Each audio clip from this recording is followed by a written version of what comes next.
when the architects of our republic wrote the magnificent words of the Constitution and the Declaration of Independence, they were signing a promissory note to which every American was to fall heir.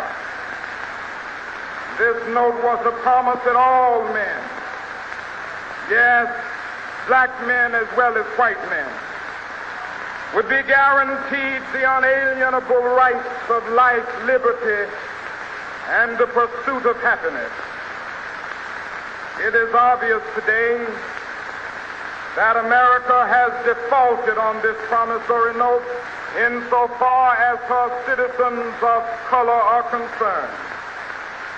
Instead of honoring this sacred obligation, America has given the Negro people a bad check, a check which has come back marked insufficient funds.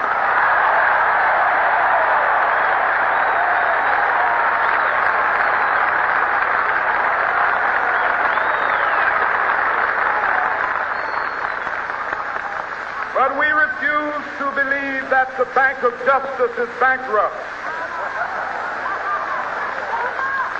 We refuse to believe that there are insufficient funds in the great vaults of opportunity of this nation. So we've come to cash this check, a check that will give us upon demand the riches of freedom and the security of justice. We have also come to this hallowed spot to remind America of the fierce urgency of now. Now is the time to make real the promises of democracy. Now is the time to rise from the dark and desolate valley of segregation to the sunlit path of racial justice. Now is the time to lift our nation from the quicksands of racial injustice to the solid rock of brotherhood. Now is the time. No, we are not satisfied, and we will not be satisfied until justice rolls down like waters and righteousness like a mighty stream.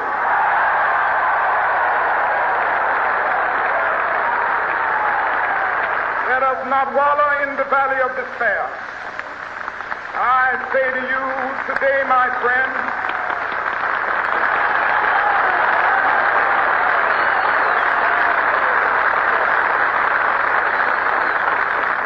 even though we face the difficulties of today and tomorrow, I still have a dream.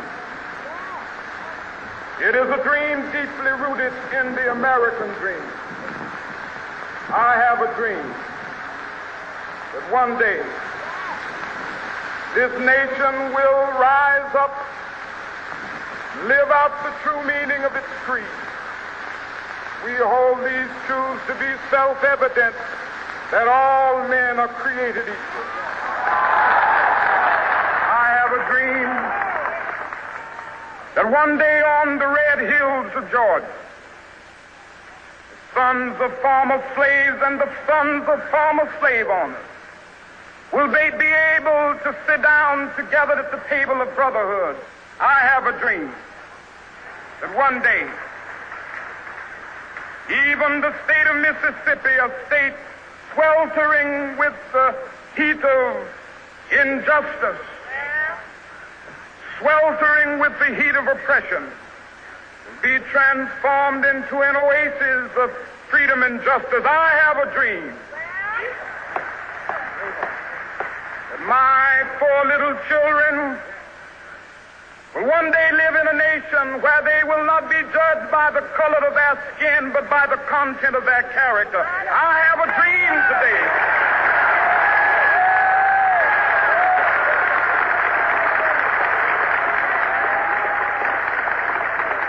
I have a dream that one day, down in Alabama, with its vicious racists, with its governor having his lips dripping with the words of interposition and nullification, One day right there in Alabama, little black boys and black girls will be able to join hands with little white boys and white girls as sisters and brothers. I have a dream today.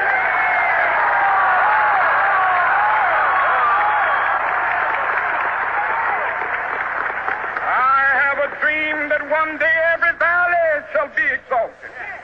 Every hill and mountain shall be made low, the rough places will be made plain, and the crooked places will be made straight, and the glory of the Lord shall be revealed, and all flesh shall see it together. This is our hope. This is the faith that I go back to the South with. With this faith, we will be able to hew out of the mountain of despair a stone of hope. With this faith, we will be able to transform the jangling discords of our nation into a beautiful symphony of brotherhood. With this faith, we will be able to work together, to pray together, to struggle together, to go to jail together, to stand up for freedom together, knowing that we will be free one day. This will be the day. This will be the day when all of God's children be able to sing with new meaning, my country, tears of thee. Sweet land of liberty, of thee I sing. Land where my fathers died, land of the pilgrim's pride. From every mountainside, let freedom ring. And if America is to be a great nation, this must become true. So let freedom ring. From the prodigious hilltops of New Hampshire, let freedom ring. From the mighty mountains of New York, let freedom ring. From the heightening Alleghanies of Pennsylvania, let freedom ring. From the snow-capped Rockies of Colorado, let freedom ring. From the curvaceous slopes of California. But not only that, let freedom ring from Stone Mountain of Georgia. Let freedom ring from Lookout Mountain of Tennessee. Let freedom ring from every hill and molehill of Mississippi, from every mountainside. Let freedom ring, and when this happens, when we allow freedom ring, when we let it ring from every village and every hamlet, from every state and every city, we will be able to speed up that day when all of God's children, black men and white men, Jews and Gentiles, Protestants and Catholics, will be able to join hands and sing in the words of the old Negro spiritual, free at last, thank God Almighty.